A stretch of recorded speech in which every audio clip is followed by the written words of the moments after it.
In order to really understand criminal inadmissibility in immigration, we need to first establish some basics about Canadian criminal law. So, let's go back to law school and recap some of the things taught to law students in their 1L criminal law course. In Canada, criminal law falls within federal jurisdiction under Section 91 of the Canadian Constitution. Canada's primary piece of criminal legislation is called the Criminal Code of Canada. So, as the title suggests, criminal law in Canada is codified, meaning crimes are defined by the legislation, as opposed to being judge-made through case law. Changes to criminal law are typically made by Parliament and not from court opinions, although court opinions, also called case law, do help to interpret the meaning and application of the laws. Every crime will have a specific element that needs to be satisfied. These elements are called the mens rea and actus reus. Every crime has a specific mens rea, or guilty mind, intent, and specific actus reus, or guilty act. The actus reus doesn't have to be an affirmative action. There are a handful of criminal offenses where an individual has a duty to do a certain action. If they don't do the action they're required to do, they may be guilty of a criminal offense. For example, a parent with a minor child has a duty to provide life necessities. No one needs to tell them that, they know it. If a parent fails to feed their child, which causes the child to die of starvation, the parent has failed to do their legal duty and therefore has committed the actus reus of a crime called criminal negligence.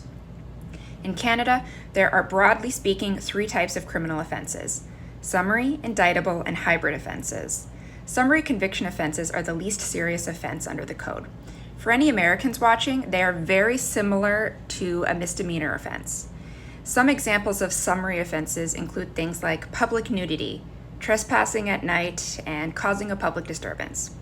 Common characteristics of summary offenses include not having the option for a jury trial, meaning if it goes to trial, it will be heard by a judge, not being required to have a mugshot or fingerprints taken, and having the trial in provincial court. By default, summary conviction offenses have a maximum penalty of 6 months of imprisonment and/or a fine of up to $5,000, unless a longer jail term or a bigger fine is specified in the criminal code. Summary conviction offenses also have a shorter statute of limitations than do other types of offenses. The accused must be charged within 6 months of the offense, or else they can't be charged at all. Indictable offenses are more serious. They're comparable to the U.S. classification of felonies. Some examples of indictable offenses include dangerous driving causing death, murder, and aggravated assault. Unlike a summary offense, no statute of limitation applies. A person can be charged years or even decades after the offense occurred. Per the criminal code, a maximum sentence of 5 years of imprisonment is provided for indictable offenses if the penalty is not otherwise specified, but it's often specified and significantly longer.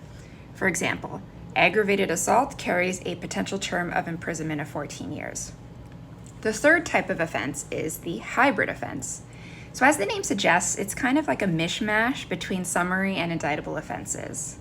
In hybrid cases, the Crown gets to choose whether to treat the offense as summary or indictable, generally based on the severity of the crime and whether the accused has a prior criminal record.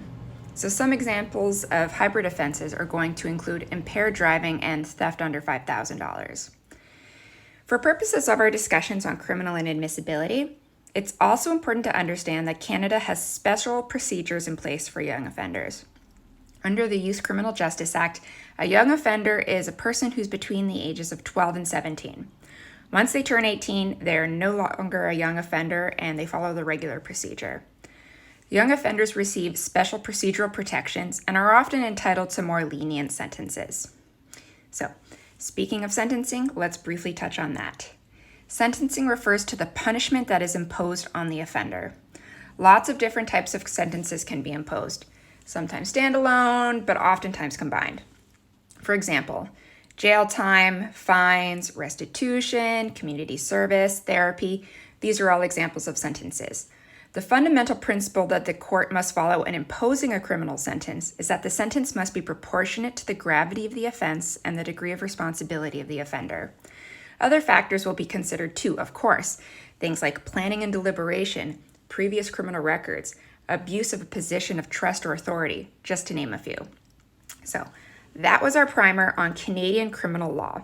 I know it was a lot of dense content, but it's really important to understand these concepts before diving into criminal inadmissibility and immigration law.